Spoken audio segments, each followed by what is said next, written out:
Hi, everyone. Reverend Dr. Katie. I forgot to turn my phone on silent. Okay. I hope you're doing well today. And I am here today to talk to you about astrology and energy. So we had a lot of good questions come up the past day or two about energy and if low energy or anxiety or out of whack energy could possibly be related to cosmic events. And so that is what I want to talk about. So the short answer is sure. Yeah, absolutely it can. Everything that happens to us can be affected by the cosmos. It can be affected by the stars, by planets. The sun is a star and it powers our planet literally. And so literally every single thing that happens can be influential. So let me break that down a little bit. When we talk about the influence of the cosmos, of astrology, of stars, of energy, all of that is energy. It is all God-created energy. It is all part of the creation as you are part of the creation. Everything is connected. Everything is vibrationally connected. What we really need to ask when something is going on is, okay, I'm feeling a certain way. Could the cosmos have anything to do with it? Well, yeah, the cosmos has something to do with it, but that's only the first question.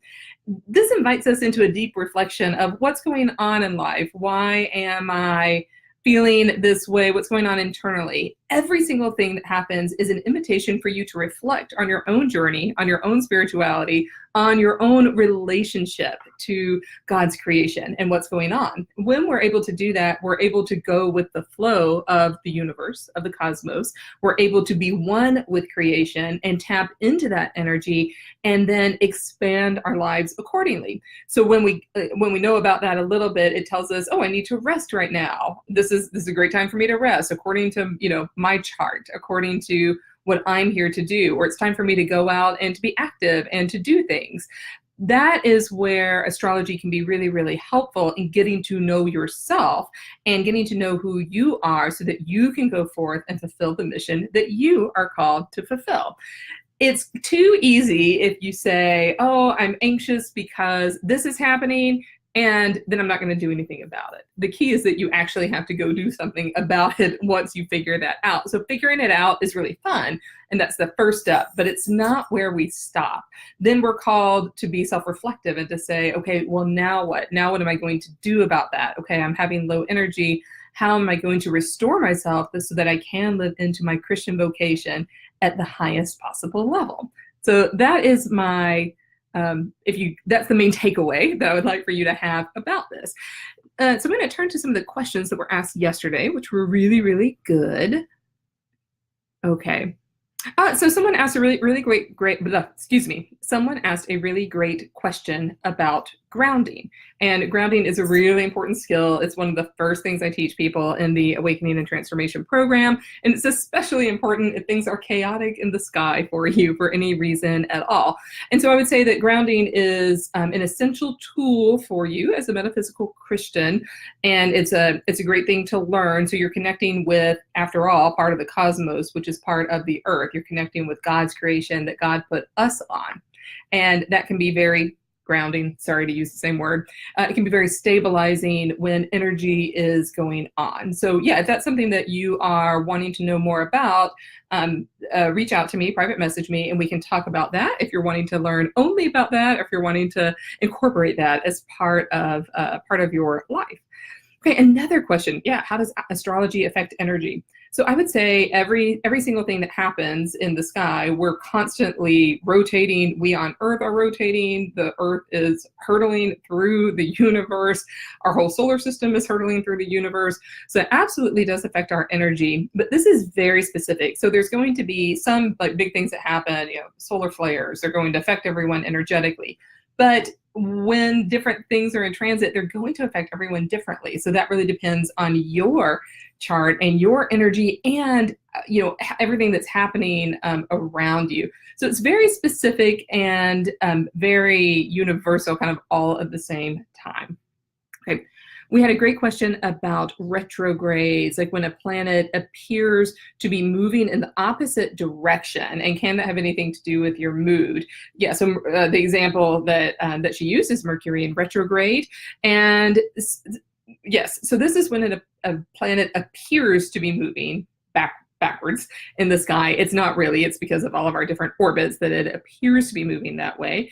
And again, this is one of those things. It's universal. Mercury in retrograde. Everyone should check out their communication, be really conscious and conscientious about their communication, because Mercury is the planet that affects our communication.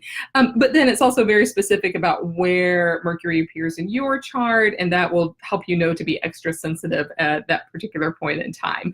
And there's lots of different retrogrades. That one we talk about because it occurs 3 or 4 times a year for a couple of weeks at a time, because Mercury just spins so darn fast around the sun.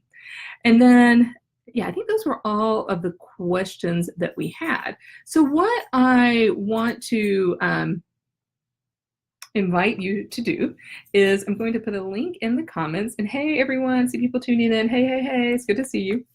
I'm going to put a link in the comments, and this is simply an interest link. I have been studying astrology for about more than a year now. I've had so much fun doing it. I've learned so much about myself, and I will be offering something for you in astrology, like Astrology for Christians, sometime in 2019 or in early 2020. I'm not sure exactly when, because there's a lot going on right now. I love serving all of you in this way, but just sign up for it's just, you're telling me you're interested. Just sign up and enter the information to let me know that you're interested, and then we can figure out next steps, and you'll be the first to know when something becomes available. Don't rely on Facebook, although I love Facebook, but algorithms, you may not see the announcements, et cetera, et cetera. So go ahead and sign up. That is the easiest way to do it. So talk about just one more thing that I put in the description, which is the easiest way to tap into the energy of the cosmos is to pay attention to full moon and to new moon. I try to alert you guys in here when those are occurring, and it's really simple. New moon, you set intentions. Full moon, you release them with gratitude. That's it. If that's the energy that you're tuning into the most, then actually that's really good, because that's an opportunity twice a month for you to do self-reflection. And then when we get a little more in depth, I can tell you a little bit more about all the different signs, and it gets really complex, and we can get into all the nitty gritty and the details of it. You can learn just a ton about yourself that way.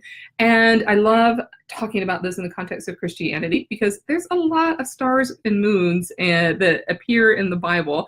And when we look at the story of the Magi, we see the astrologers were some of the first people to come and worship the Christ child in Bethlehem. So I love talking about that story too. So we'll cover all of that at some point in time. I can't make promises about the start date, but sign up for it now. And then I will be happy to answer any other questions. If there's any question that you have that I didn't answer here, just make a comment and tag me, and I will get back to it later. So it's really great to talk to all of you. Reach out if you're desiring to know more about how this fits into the whole scope of energy and metaphysics, and I will be happy to talk to you about it over private message. Hope you're all doing well, and I will talk to you later.